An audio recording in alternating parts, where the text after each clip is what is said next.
प्रिय विद्यार्थियों, सुप्रभात। आज मैं बलराम सिंह आपके 12th क्लास में हिंदी साहित्य के अंतर्गत प्रथम पाठ अंतरा बुक में प्रथम पाठ देवसेना का गीत, जो कि जयशंकर प्रसाद के द्वारा लिखा गया है, उसे पढ़ाने जा रहा हूं। आप ध्यानपूर्वक अपना ये वीडियो देखें। आज हम अपने 12th क्लास न्यू सिलेबस के अनुसार अंतरा बुक का प्रथम पाठ, जिसके की रचयिता जयशंकर प्रसाद हैं, इनके द्वारा संकलित गीत देवसेना का गीत आपके पाठ्यक्रम में सम्मिलित किया गया है। सबसे पहले हम प्रसाद जी के बारे में जानना चाहेंगे। तो जयशंकर प्रसाद जी का जन्म 1889 और मृत्यु 1937 में है। जयशंकर प्रसाद जी आधुनिक काल के छायावादी कवियों में सबसे प्रमुख कवि माने जाते हैं, क्योंकि छायावाद के 4 मूल स्तंभ माने गए हैं: प्रसाद, पंत, निराला और महादेवी। उनमें प्रसाद जी का नाम सबसे पहले लिया जाता है। तो आज जयशंकर प्रसाद द्वारा रचित देवसेना का गीत हम पढ़ने जा रहे हैं। जयशंकर प्रसाद जी के बारे में जैसा कि आप देख रहे हैं, इनको जन्म काशी में हुआ और विद्यालय शिक्षक केवल इन्होंने 8वीं तक ही प्राप्त कर सके, किंतु खुद स्वाध्याय द्वारा उन्होंने संस्कृत, पाली, उर्दू और अंग्रेजी भाषा तथा साहित्य का गहन अध्ययन किया। इतिहास, दर्शन, धर्मशास्त्र और पुरातत्व के वो प्रकांड विद्वान थे। प्रसाद जी अत्यंत सौम्य, शांत एवं गंभीर प्रकृति के व्यक्ति थे। वे आत्मस्तुति दोनों से तरह से दूर रहते थे। वे बहुमुखी प्रतिभा के धनी थे। मूलतः वो कवि के रूप में जाने जाते हैं, लेकिन इन्होंने नाटक, उपन्यास, कहानी, निबंध आदि अनेक साहित्य विधाओं में उच्च कोटि की रचनाओं का सृजन किया है। जयशंकर प्रसाद साहित्य में राष्ट्रीय जागरण के प्रमुख स्वर के रूप में उभरे हुए कवि माने जाते हैं। इन्होंने संपूर्ण साहित्य में, विशेषकर नाटकों में, प्राचीन भारतीय संस्कृति के गौरव के माध्यम से अपना काम किया है। इनकी कविताएं, कहानियों में भारतीय संस्कृति और जीवन मूल्यों की झलक दिखाई देती है। प्रसाद ने कविता के साथ नाटक, उपन्यास, कहानी, निबंध आदि अनेक साहित्यिक विधाओं में लेखन कार्य किया है। इनकी प्रमुख रचनाओं में अजातशत्रु, स्कंदगुप्त, चंद्रगुप्त, राजश्री, ध्रुवस्वामिनी आदि नाटक माने गए हैं, और कंकाल, तितली, इरावती, जो कि एक अपूर्ण इनके उपन्यास हैं, आंधी, इंद्रजाल, छाया, प्रतिध्वनि, आकाशदीप इनके कहानी संग्रह हैं। काव्य और कला तथा अन्य निबंध संग्रह भी इनके द्वारा लिए गए। काव्य में इनके झरना, आंसू, लहर, कामायनी, कानन कुसुम और प्रेम पथी कविताएं संकलित हैं। प्रस्तुत संकलित पाठ देवसेना का गीत प्रसाद के स्कंदगुप्त नाटक से लिया गया है, जो कि देवसेना एक मालवा के राजा बंधु वर्मा की बहन है। हूणों के आक्रमण से आर्यव्रत संकट में था, तो बंधु वर्मा सहित उस परिवार के सभी लोगों को वीर गति प्राप्त हुई। बची हुई देवसेना भाई के स्वप्न को साकार करने के लिए और राष्ट्र सेवा का व्रत लिए हुए जीवन में देवसेना को स्कंदगुप्त की चाह थी, किंतु स्कंदगुप्त मालवा के धनकुबेर की कन्या विजया का स्वप्न देखते थे, यानी उसके साथ विवाह करना चाहते थे। तो जीवन के अंतिम मोड़ पर स्कंदगुप्त देवसेना को पाना चाहता है, किंतु देवसेना जब तक वृद्ध पर्णदत्त के साथ आश्रम में गाना गाकर भीख मांगती है और महादेव की समाधि परिष्कृत करती है। इसका तात्पर्य मैं बताना चाहता हूँ आपको कि देवसेना अपने भाई का बदला लेने के लिए स्कंदगुप्त का साथ तो चाहती है, लेकिन दूसरी तरफ आपने देखा कि स्कंदगुप्त विजय मालवा की जो रहने वाली थी उससे प्रेम करता था, पर अंत में फिर खुद स्कंदगुप्त देवसेना को ही प्राप्त करना चाहता है। तब तक देवसेना अपनी भीख मांग करके अपना जीवन जीती है। तो स्कंदगुप्त के अनुनय विनय करने पर जब वे तैयार नहीं होती, तो स्कंदगुप्त आजीवन कुंवारा रहने का व्रत ले लेता है। इधर देवसेना कहती है कि हृदय की कोमल कल्पना सो जा, जीवन में जिसकी संभावना नहीं उसे दूर कर आए हुए लौटा दिया। कहने का तात्पर्य कि स्कंदगुप्त ऐसा नहीं था, देवसेना के मन में स्कंदगुप्त के प्रति प्रेम नहीं था, यानी प्रेम तो था, लेकिन वो अपने देवसेना के द्वारा उसको प्रथम बार में नकार देने के बाद वो स्वयं भी अपने इस बात पर रह जाती है कि मैं भी अब अपना जीवन इस तरह जीऊँगी कि स्कंदगुप्त से दूर रह करके अपना जीवन और सुखपूर्ण जीवन जीने की चाह अपने मन में रखने लगी। इसीलिए उसने अपने मन को शांत करके स्कंदगुप्त के प्रति जागृत होने वाले प्रेम को नकारने का प्रयास किया है।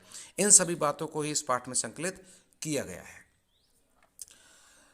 देवसेना अपनी उस कविताओं में कहती है कि सबसे मैं विदा लेती हूँ, तब तक गीत गाती हूँ, आहा वेदना मिली विदाई। यानी अपने गीत में भी अपने जीवन में वो विदाई के रूप में वेदना को ही प्राप्त करती है, यानी दुख को ही प्राप्त करती है।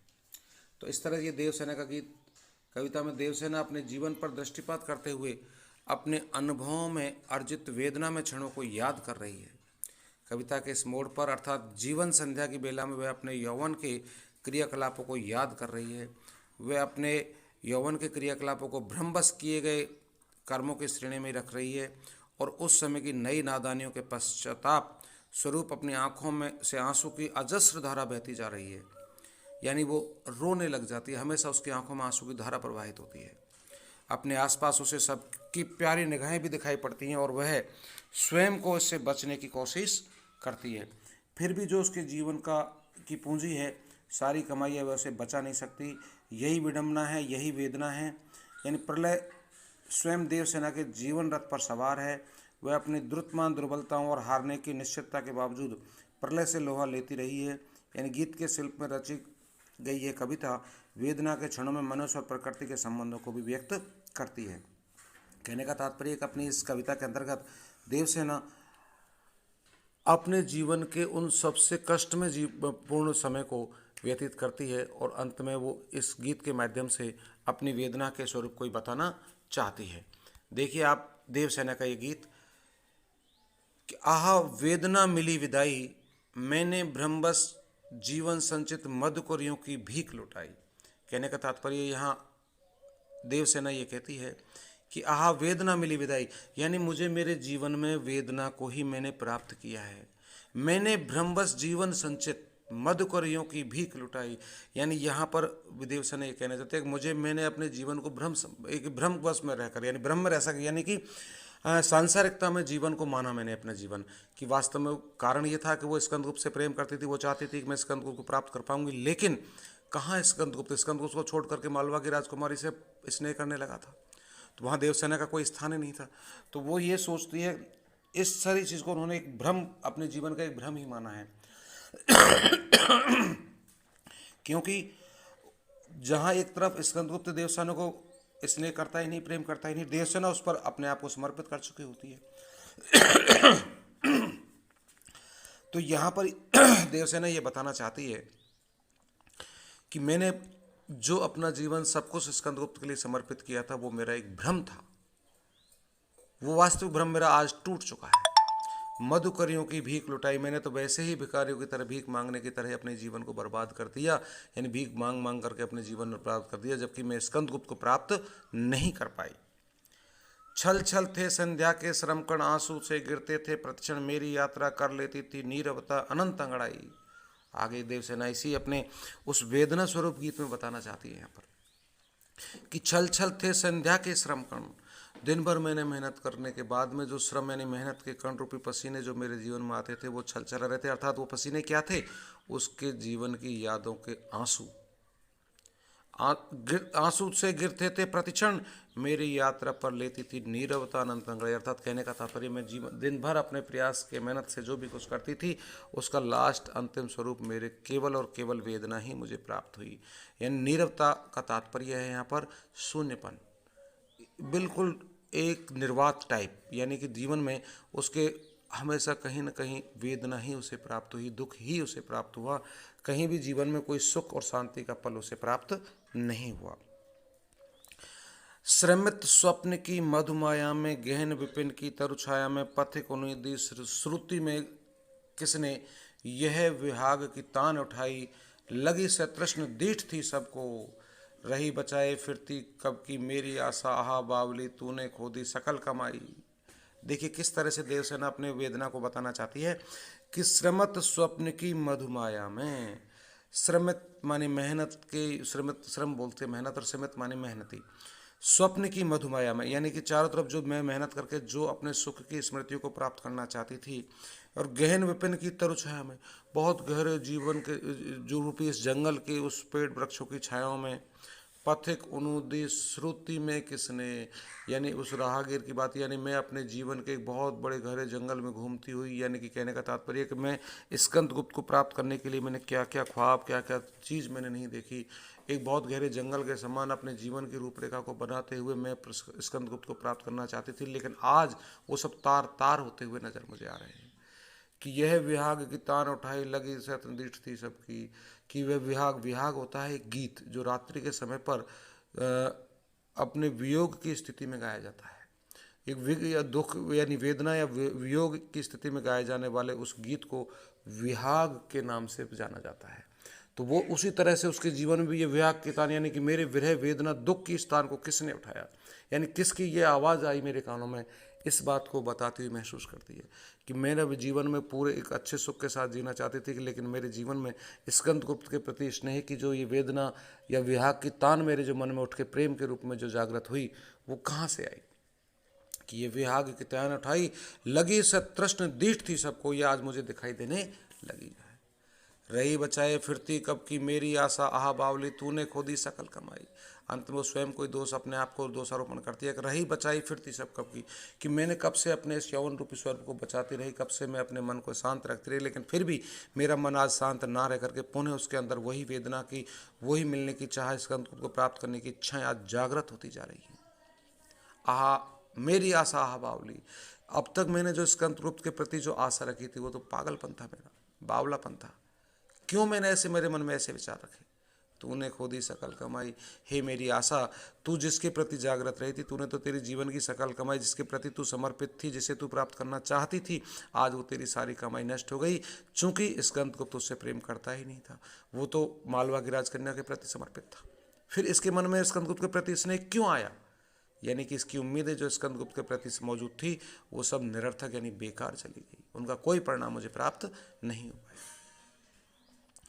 चढ़कर मैंने जीवन रथ पर, प्रलय चल रहा अपने पथ पर, मैंने निज दुर्बल पद बल पर उससे हारी होड़ लगाई, लोटा लो ये अपनी थाती, मेरी करुणा हाहा खाती, विश्व न संभलेगी ये मुझसे, इससे मन की लाज गंवाई।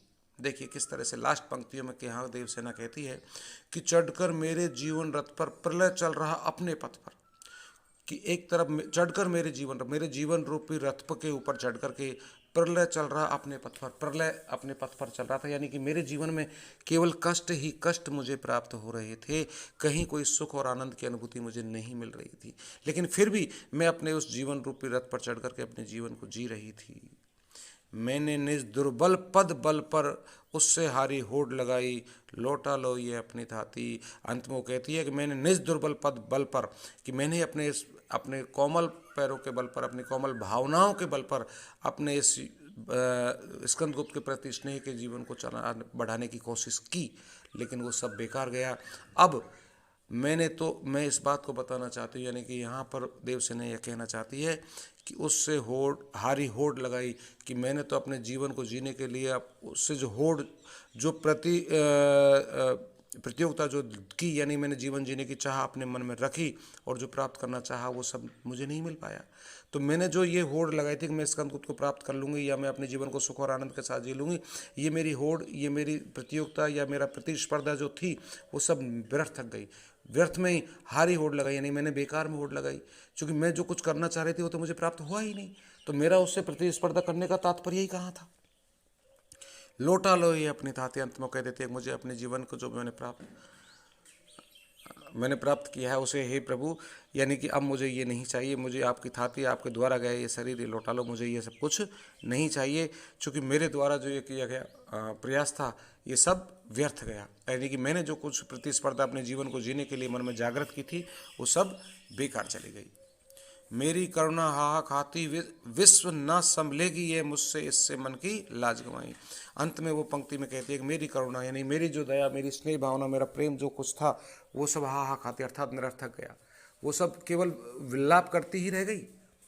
ऐसे में ना संभलेगी यह मुझसे, अंत में वो कहते हैं अब मुझसे अपनी ये थाती जो प्रभु के द्वारा दिया गया ये शरीर है ये अब मुझसे संभलने वाला नहीं है। कहने का तात्पर्य है कि यहाँ पर स्वयं अपने जीवन से हार मान जाती है देवसेना और अपने जीवन को वो समाप्त करने के लिए या अपने जीवन को एक स्वयं सही तरीके से ना जी पाने के लिए या वेदना के कारण, दुख के कारण वो इसे मिटाना चाहती है। अंतिम पंक्ति में वो यही कहती है कि ना संभलेगी यह मुझसे, इससे मन की लाज गंवाई, इससे तो मेरे मन की जो लाज थी, जो मुझे इच्छाएं थी वो सब कोई मैंने गंवा दिया है।